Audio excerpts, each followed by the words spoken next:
Dito na sila. Yun. Si Allswell. Tinapos na ni Elijah yung paglalagay kanina. Doon siya naglalagay. Tapos dito na yung distribution. Na matapos. Ganda kay Elijah. Nakapag-enroll na. So 1 year na lang siya sa college. Papasalamat ako yung mga anak ko lumaki sa Pilipinas eh. Kasi iba ang ano rito sa Amerika eh. Iba ang pagpapalaki. Gusto nila rito pag 18 independent na kagad yung bata.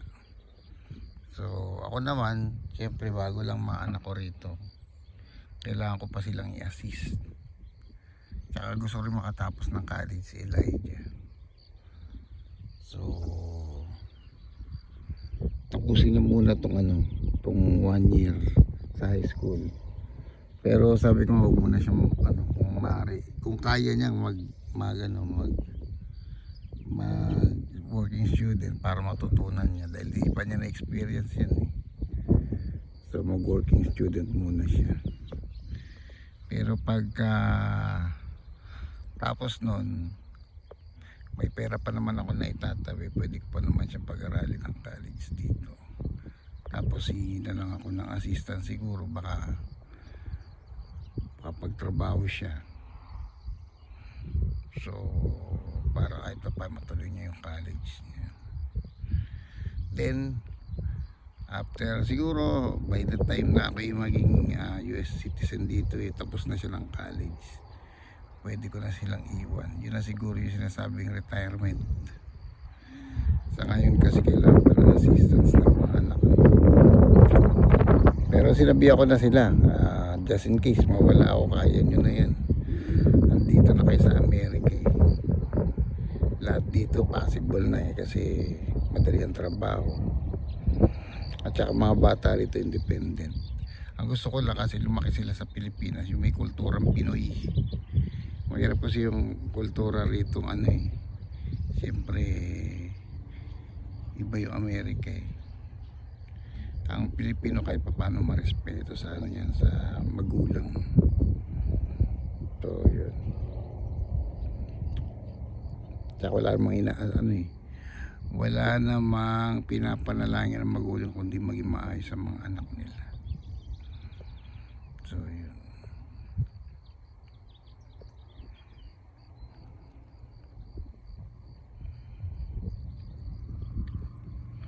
Ang lalaki na ng rito, damo na to yun. Siguro kami maglo-lawn mower kami rito pag medyo mataas-taas na, sa sobrang laki na ng damo.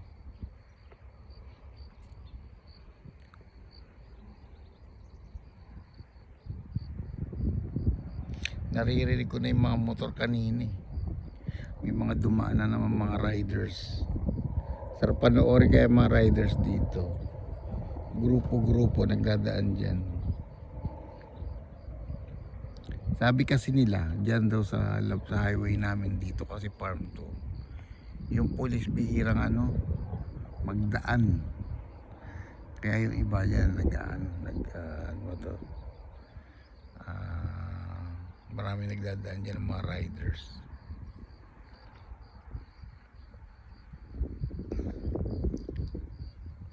Nakakatakot din kasi na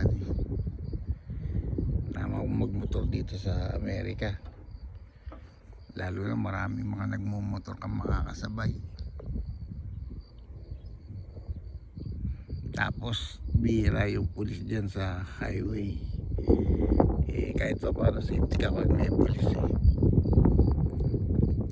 tsaka wala pa akong lisensya. Muna ako mag-aaral mag-drive. Although marunong ako, yun nga lang yung rules. Problema ko kasi yung rules Alam mo yun naman sa Pilipinas bardagulan ng pagdadrive dun yung kitgitan. Dito kasi malaki ang space talaga Ang mahalaga rito yung espasyo, yung pasensya, yung giveaway, parang gano'n mahaba pasensya mo sa giveaway. Hindi yung singit na singit. Yan ang problema ko sa sa pagdadrive. Kasi nasanay ako sa ganung sistema. Kaya pag ako nag-drive dito at nakakuha ako ng lisensya, hindi na ako siguro magdadrive sa Pilipinas. Mahirap mabago eh. Mahirap mabago yung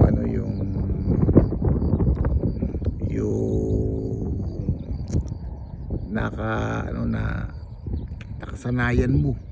Kaya nga hindi ako nagdadrive ngayon kasi alam ko yung driving sa Pilipinas eh. Baka maitawid ko kagad yung pagdadrive dito eh.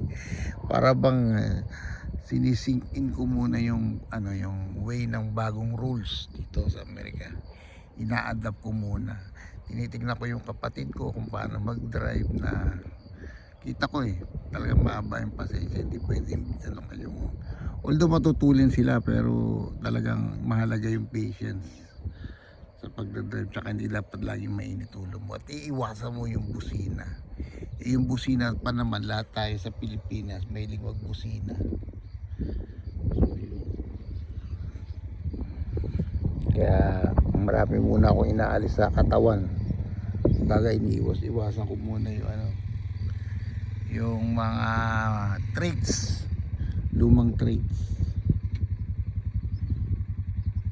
Na wala na yung lumang traits yan, mag-exam na ako para makakuha ng license. Mayroon din walang license, hindi ka makamove. Tsaka ganito mag-vlog ako, kailangan ko lumabas din hindi pwedeng dito lang sa farm, lalo na katulad yan eh. May mga hindi kami makapagpagupit pagka darating dito yung kapatid ko, gabi na, sarado na yung salon. Siyempre nahiya naman ako sabihin ng papagupit kasi mahalaga yung oras nila eh. Tsaka hindi niya na problema yung problema na namin yun eh, pagpapagupit. Dito kasi alas 5 ang sarado ng salon. Nagro-grocery kami 7. So pagpunta namin dyan sa labas, wala na, sarado na. So isa yan sa mga problema namin talaga, driving. Pero mas na masing-in ko na sa sarili ko na ito na, wala na yung mga tricks ng Filipino driving. Yan. At nag-sink in na nasa Amerika na ako, kaya ko nang magpasensya. Natuto na akong maging pasensyoso, saka yung mahaba yung mahaba yung giveaway ba, yung pag-giveaway yan. Kasi mahilig din tayo sa singit-singit eh.